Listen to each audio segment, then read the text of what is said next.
Saudara, kita akan membahas tentang kematian yang fenomena atau keadaannya sering dilihat oleh orang sebagai sesuatu yang mempunyai kronologis dan itu bersifat pasti terjadi dan biasanya orang langsung menggambarkan kehidupan sesudah kematian itu bagaimana. Nah, kematian-kematian di dalam karya, di dalam hidup, semuanya mempunyai makna. Dan ini semua pasti menunggu. Lantas, setelah menunggu, datanglah kematian itu. Nah, dari sini tidak berarti berakhir semuanya dalam sebuah finalitas.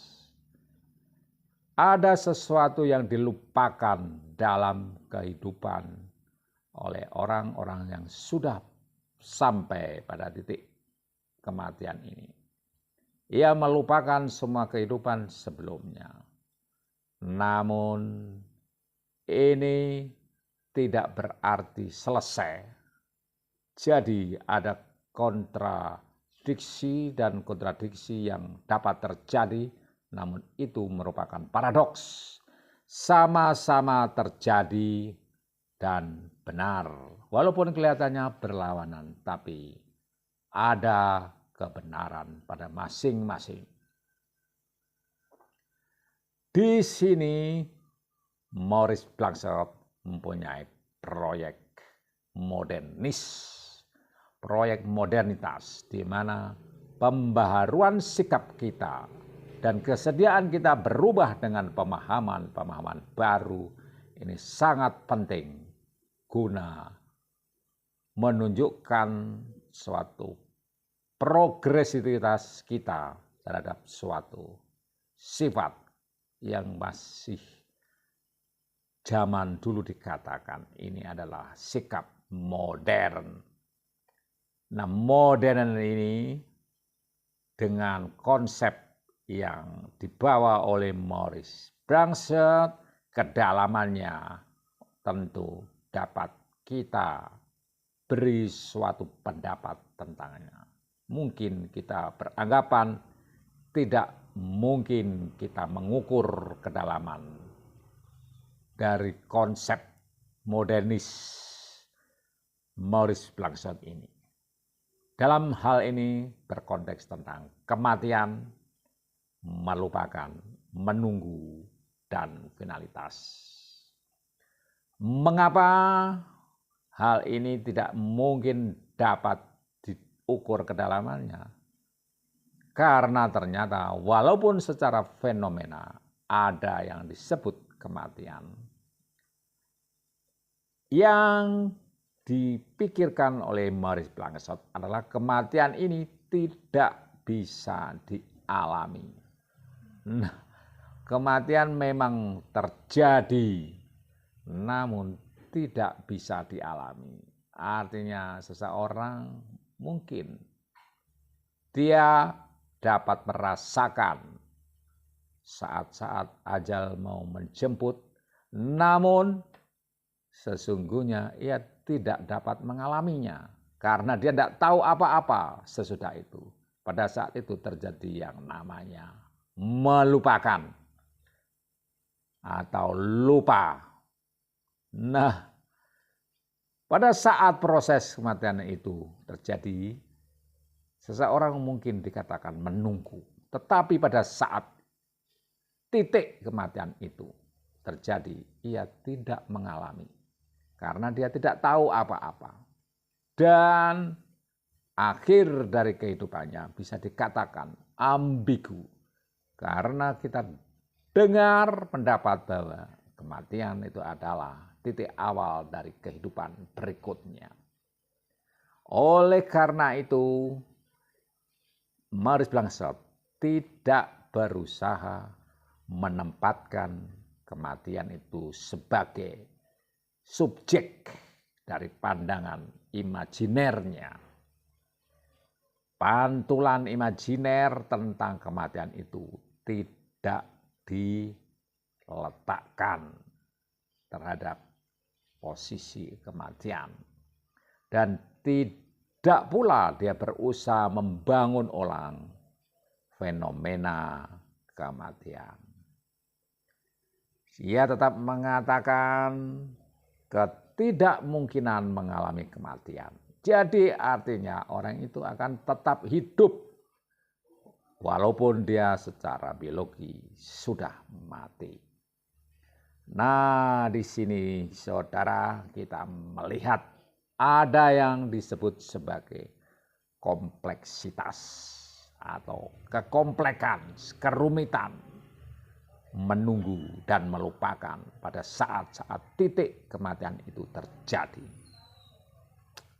Pada saat menunggu titik ajal itu menjemput, itu merupakan seperti peristiwa, semacam peristiwa yang datang tiba-tiba dan menjadi tidak mungkin karena saking tiba-tibanya, oleh karena terlalu tiba-tibanya menjadi tidak mungkin ditunggu. Artinya pada saat terjadi sifat menunggu itu akan tidak berarti sama sekali. Nah, sedangkan di sini ada yang disebut melupakan. Melupakan itu berada di antara keinginan dan saat yang diinginkan. Nah, keinginan itu terhadap suatu hal yang baru, yang berubah, yang mengalami pembaruan, menerima sikap pembaharuan, mengalami, mendalami hal-hal yang baru, yang mengubah dirinya dari semula menolak akhirnya menerima, dan sikap ini sigap dan siap berubah pada hal-hal yang baru dan lebih baik. Nah, kondisi saat ini perlu melupakan hal-hal yang lama yang mungkin sudah mengakar dan itu berada di antara masa kini, masa saat ini, dan masa yang akan datang yang diinginkan dengan adanya pembaruan itu. Jadi pada saat modernitas terjadi, kita sering mengalami gegar mental, mengalami konflik kejiwaan. Bagaimana kita harus melupakan masa lalu kita yang sudah terbentuk sedemikian kuat dan mengakar dalam diri kita. Sementara hal yang baru datang. Disinilah ada istilah kematian. Kematian secara fisik terjadi pada manusia. Pada saat keseharian dalam kehidupan kita, kita juga mengalami nilai-nilai kematian itu untuk menuju hal yang baru dengan sikap baru, dengan perubahan kejiwaan mental dan segala hal yang menunjang pembaharuan terjadi. Dalam hal ini, melupakan adalah semacam keadaan mengingat. Dengan melupakan masa lalu, kita mengingat bahwasanya di masa depan hal itu tidak perlu lagi terjadi dan hal itu menjadi semacam pelajaran bagi kita betapa masa yang telah lalu itu sesungguhnya dapat dilupakan, dapat diubah, dan kita dapat mengalami pembaharuan demi pembaharuan. Nah, di sini kita juga dapat membandingkannya dengan pengajaran di dalam Alkitab, yaitu tentang kasih Allah yang luar biasa. Bagaimana kasih Allah yang luar biasa itu yang kita dapat pelajari dari kitab Matius pasal 5 ayat 43 sampai 48. Kita sudah mengetahui oleh karena Allah itu adalah pencipta kita, maka sangat mudah bagi Allah untuk mengasihi kita, gantinya menghukum kita. Allah yang pencipta dan kita adalah debu yang diciptakannya menjadi manusia. Terlalu mudah bagi Allah untuk membinasakan dengan kebencian terhadap kita. Tetapi Allah tidak demikian, tidak benci kita, tetapi justru mengasihi dan mengasihani kita oleh karena ternyata kita sering membangkang terhadapnya. Di dalam Matius 5 ayat 43. Kamu telah mendengar firman Tuhan. Kasihilah sesamamu manusia dan bencilah musuhmu. Tetapi aku berkata kepadamu, kasihilah musuhmu dan berdoalah bagi mereka yang menganiaya kamu. Karena demikianlah kamu menjadi anak-anak Bapamu yang di surga, yang menerbitkan matahari bagi orang yang jahat dan orang yang baik, dan menurunkan hujan bagi orang benar dan orang yang tidak benar. Ketika kita mendengar Allah menghukum bangsa Israel karena kejahatan dan perlawanan mereka terhadap Allah, kita mempunyai kesan bahwa Allah itu adalah Allah yang pembenci dan bengis. Tetapi dengan sikap yang ditunjukkan dengan ayat di dalam kitab Matius ini, hal itu meluruskan pemikiran kita yang lama itu. Tidak demikian. Allah tidak benci kepada orang yang jahat, yang melawan dia. Meskipun berkali-kali bangsa Israel jatuh dalam dosa, tetap dikasihinya dan diberi kesempatan untuk membangun hubungan yang baik dengan Tuhan, dengannya. Dan di sini ditunjukkan dalam ayat di kitab Perjanjian Baru. Bahkan kepada musuh pun kita dapat mengasihi. Gantinya membenci dan mendoakan yang buruk terhadap mereka. Tuhan berfirman bahwa pada musuh pun kita mesti mendoakan yang baik. Dan ini adalah berarti kematian sikap dan sifat kita yang lama, yang mudah benci dan mendoakan yang buruk terhadap musuh kita. Gantinya menenggelamkan mereka dalam malam, lubang, dalam, dan gelap. Kita dapat menerbitkan matahari bagi semua orang, baik orang yang percaya maupun yang tidak. Dan ini merupakan cermin dari sikap Allah. Allah yang kita kenal membalaskan kejahatan dengan kejahatan di masa Perjanjian Lama. Apakah hal itu sikap Allah yang sesungguhnya? Tidak demikian. Oleh karena tidak semudah itu Allah menghukum orang Israel yang berdosa. Kejatuhan bangsa Israel tetap dilambari dengan sikap kasih dari Allah yang terus mengetuk pintu hati mereka untuk bertobat.